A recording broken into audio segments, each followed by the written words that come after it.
Hello everyone, स्वागत है आप सभी का हमारे इस नए प्रोग्राम में।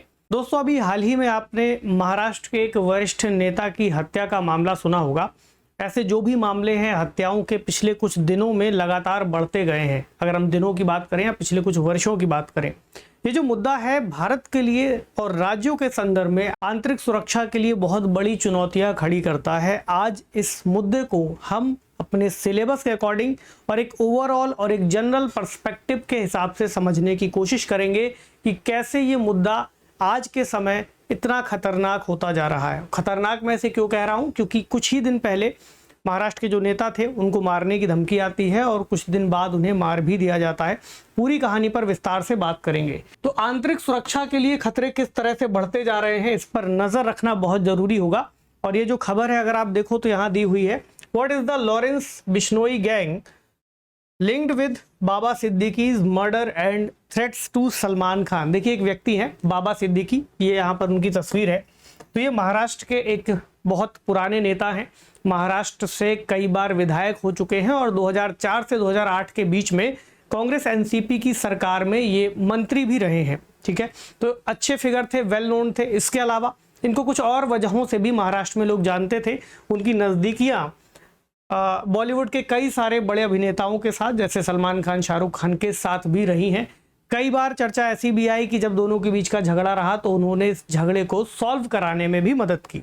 लेकिन एक खबर ये आई कि अभी कुछ दिन पहले उनको एक धमकी दी गई थी कि उनको जान से मारने का थ्रेट है, और उसके बाद उनको महाराष्ट्र सरकार ने वाई कैटेगरी की सुरक्षा भी दे दी। लेकिन बावजूद इस सुरक्षा के वो अपने बेटे के एक ऑफिस से बाहर निकल रहे थे और रात में गाड़ी में बैठते समय उनके ऊपर 3 फायर हुए और उसी के साथ उनकी वहां पर मृत्यु हो गई। हत्या की जिम्मेदारी लॉरेंस बिश्नोई गैंग ने ली है और उनका कहना है उन्होंने ही उनका मर्डर कराया हुआ है। तो लॉरेंस बिश्नोई कौन है? अगर आप इनकी पुरानी कहानी को थोड़ा सा जोड़ करके देखेंगे तो आपको सिद्धू मूसेवाला का एक हत्याकांड याद आएगा, जो पंजाब के एक बहुत ही फेमस सिंगर रहे हैं। तो लॉरेंस बिश्नोई पर हमने एक स्टोरी की है जिसको आप देख लीजिए, उसके बाद हम आगे बढ़ते हैं। लॉरेंस बिश्नोई पंजाब के फिरोजपुर जिले के धतरावाली गांव के एक संपन्न किसान परिवार से आता है और बिश्नोई समुदाय से संबंधित है, जिसके कई सदस्य पंजाब, हरियाणा और राजस्थान के कई हिस्सों में बसे हुए हैं। लॉरेंस ने 12वीं तक पढ़ाई की है और बाद की पढ़ाई के लिए ये 2010 में चंडीगढ़ गया, डीएवी कॉलेज में दाखिला लिया और छात्र राजनीति में शामिल हो गया। साल 2011 और 2012 के बीच पंजाब यूनिवर्सिटी के छात्र संगठन यानी SOPU का अध्यक्ष भी बना।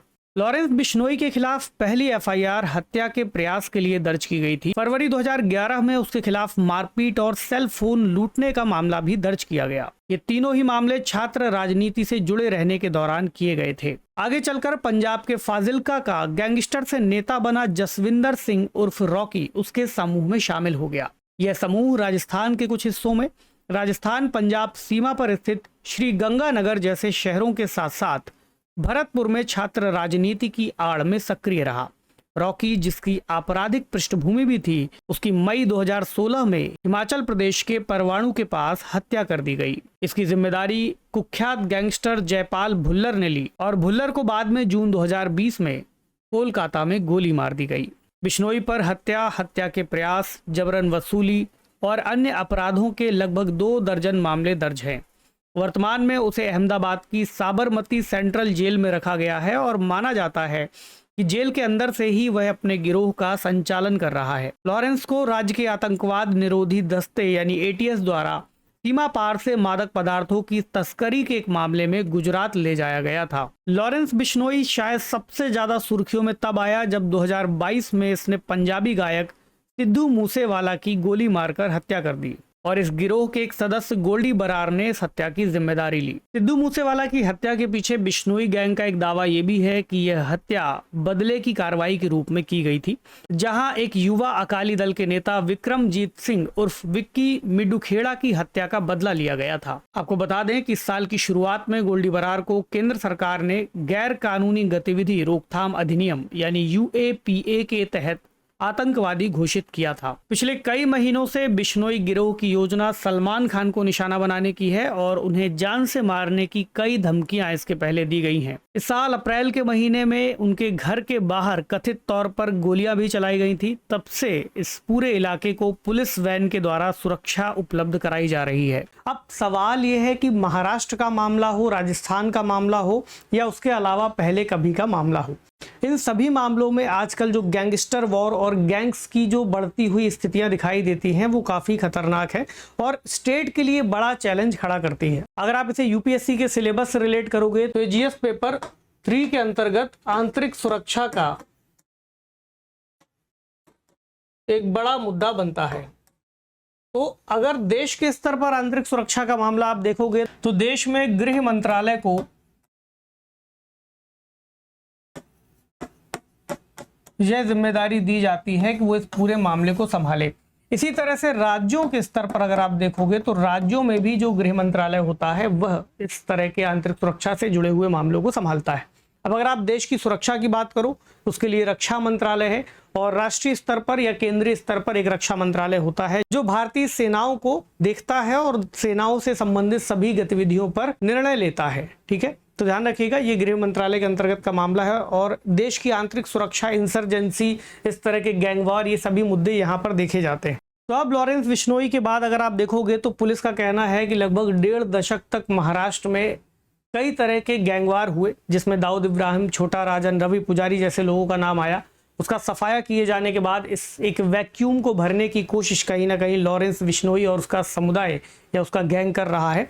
बशर्ते यहाँ पर सलमान खान वाले अगर हम मुद्दे को देखें तो सलमान खान पर हमला करने की वजह ये भी है कि उसका कहना है कि जो एक राजस्थान में चिंकारा हिरण को मारने वाली घटना से उनको जोड़ा जाता है, तो इस वजह से वो बदला लेने के लिए यहाँ पर आगे आया है। और बिश्नोई समुदाय वैसे भी प्रकृति के बहुत नज़दीक माना जाता है। मतलब समुदाय को लेकर के बात करें तो कोई भी समुदाय सकारात्मक कार्यों से भी जुड़ा हो सकता है और उसी समुदाय के कुछ लोग ऐसे कार्यों से भी जुड़ जाते हैं। तो बिश्नोई समुदाय का पुराना जो इतिहास रहा है वो प्रकृति के संरक्षण को लेकर के है। वहीं पर दूसरी एक धारा लॉरेंस बिश्नोई जैसे लोगों के अंतर्गत भी दिखाई देती है जो कहीं ना कहीं भारत की आंतरिक सुरक्षा और राज्यों की आंतरिक सुरक्षा के लिए बड़ी चिंता बनते जा रहे हैं। क्योंकि पहले हरियाणा, राजस्थान, दिल्ली, उत्तर प्रदेश और राजस्थान जैसे राज्यों में सक्रिय रहने के बाद इनकी जो स्थितियां हैं वो कहीं और ज़्यादा बढ़ती हुई दिखती है। हालांकि अब सरकार के लिए ज़रूरी होगा कि इस पर नकेल कसी जाए और देखा जाए कि किस तरह से जेल में बैठ करके वो इस तरह के कार्यों को अंजाम दे रहे हैं।